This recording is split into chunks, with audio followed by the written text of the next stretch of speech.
Hello ladies and gentlemen, and welcome back to yet another trailer breakdown on the Film Fanatic channel. As we know, the MCU are potentially releasing the most anticipated project of the last decade, which is Thor: Love and Thunder. In this video, we are going to be breaking down the most likely outcome for the God of Thunder in this movie, whether his future lies in the MCU Phase 5 or whether he might be hanging up his hammer. We'll be covering some cameos teased in this trailer, as well as new characters introduced that are bound to shake the Marvel Cinematic Universe forever. So, without further ado, let's get right into it.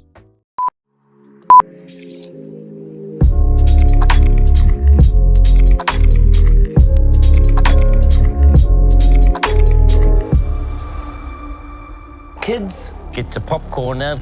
Let me tell you the story of the space Viking, Thor Odinson. He was no ordinary man. He was a god.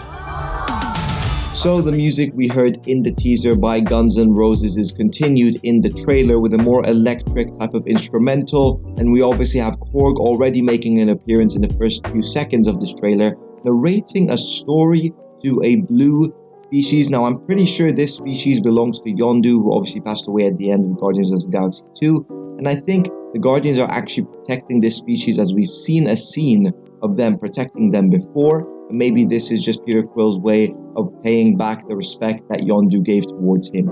Now, this is where I'm a bit scared.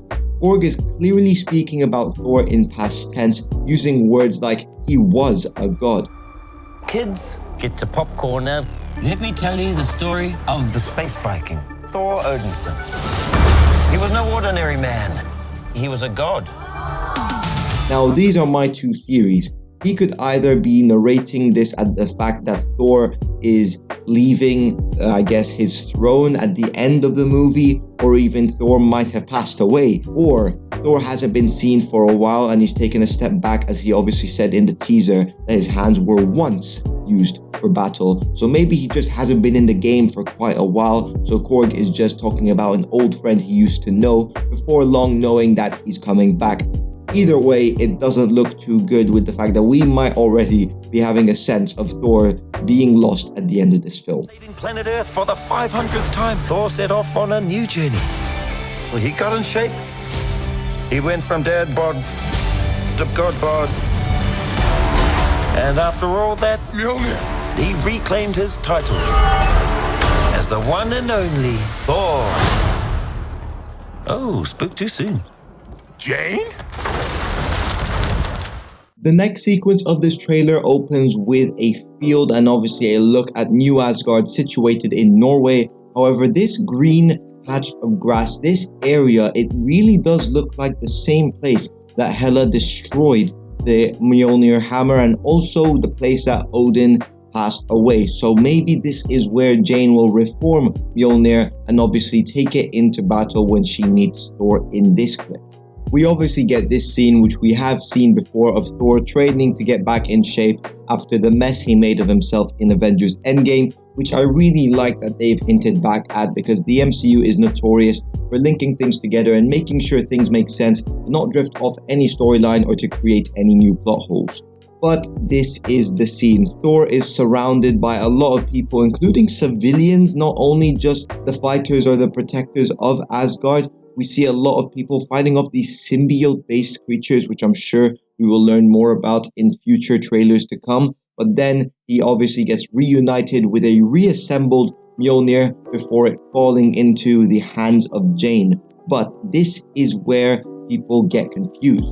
As you can see, when he first looks at Jane, he has a helmet on, which is obviously not what he was wearing when he was first reaching out to Mjolnir, and his complete outfit has completely changed. So what I think has happened here, Thor has tried to grab Mjolnir and obviously Jane has grasped it. Now, I don't know if they maybe have fought each other in this scene, or they will fight alongside each other, but there is a battle sequence after this straight away.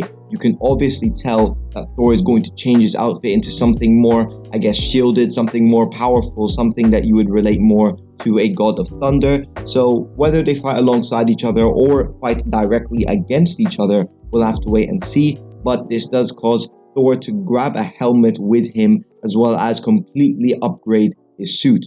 Jane obviously is seen without her helmet in this scene, clearly showing that he didn't recognize her in the first place. Back to the trailer. The old ex-girlfriend. What's it been like? 3, 4 years? 8 years, 7 months and 6 days, give or take. Am I sensing feelings? Now the next scene we see Thor standing next to Korg in what looks to be a more formal governed type of area, which is definitely the place where we saw Valkyrie in the teaser, in this clip, and also definitely a place where Valkyrie will be meeting with those governing the land of the new Asgard.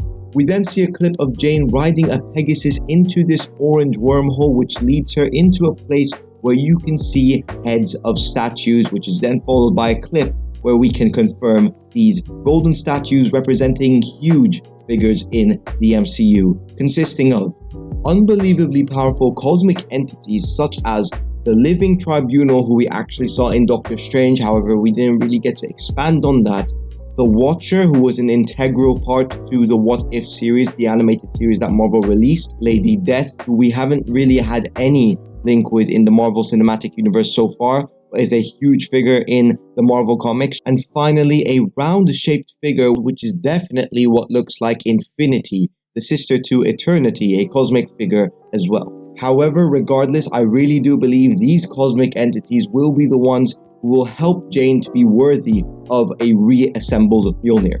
We then get our first piece of interaction between Thor and Jane Foster's Mighty Thor, where Jane Foster asks how long it's been. Now, pay attention to the difference between the dates they pull out. What's it been like? 3, 4 years? 8 years, 7 months and 6 days, give or take. Jane Foster questions 3 or 4 years, whereas Thor says it's been 8 years, 7 months and 6 days. In the MCU timeline, this is a difference of 5 years, and obviously the term 5 years is associated with the blip that Thanos created, perishing away 50% of the whole universe's population for a span of 5 long years. However, this doesn't come as much of a shock because we already saw in Endgame when Thor was pitching his, idea about the Reality Stone when the Avengers were looking to take back what was previously theirs. They were obviously confirming the fact that Jane Foster did blip away. Let's check out the next clip. The only ones who gods care about is themselves. So this is my vow. All gods will die. And there it is, we get our first look at Gorr, the main villain of this movie, and he is grabbing the Necro Sword that we all thought he would, making this comic accurate.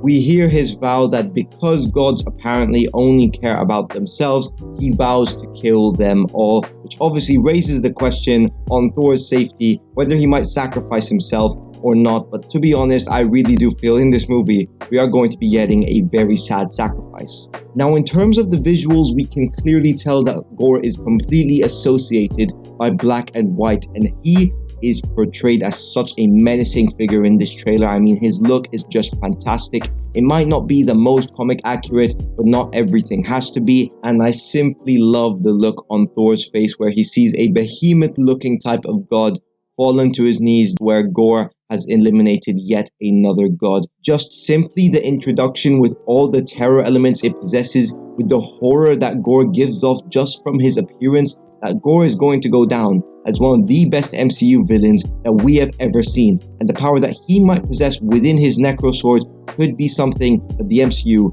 is not ready for. On to the next bit. I just want to say that was very, very impressive what you did back there. He's just my first bad guy. You never forget your first.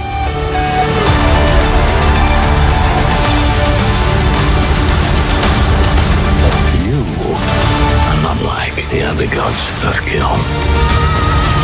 Because I have something worth fighting for.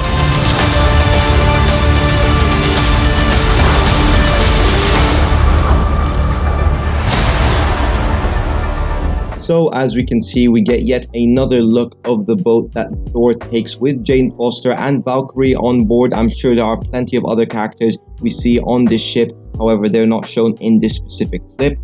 But it's followed by a sequence where they seem to be crash landing into yet another civilization that looks enriched with premium materials looking like gold and other premium elements, but we'll confirm that later when we see who runs this place. But Jane is then put into her first action sequence within this trailer where she shoots shards of the Mjolnir hammer, only giving a slight indication of what she can do with this newfound power. Then we get an incredible visual of Gorr destroying another god, or could be just a planet. Then the idea of an enriched civilization is confirmed, where we find out that Zeus is running this place, obviously confirming that this is definitely Olympus / Olympia, where we get a scene that reminds me of Thor Ragnarok when Thor fought the Hulk in that arena, where we see again Thor in this arena fighting off other people we're not too sure about yet, maybe protecting the land of Olympus, and Thor using weapons we've never seen before. I'm sure we'll get to expand on that with future trailers to come.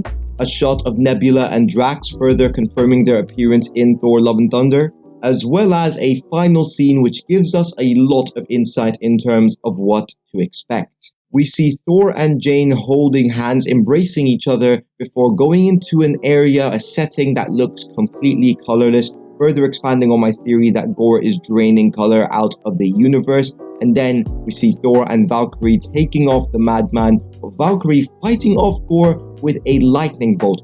Does this confirm that Zeus is going to be killed off pretty early? We'll have to wait and see. But as you can see, if you look closely, this lightning bolt is the only thing giving this scene color, before ending with this scene of Jane maybe charging Mjolnir or charging herself with the power of the thunder, surrounded by the statues of the cosmic entities. I think this scene is what is going to introduce Jane as the mighty Thor, but as always, we will have to wait and see.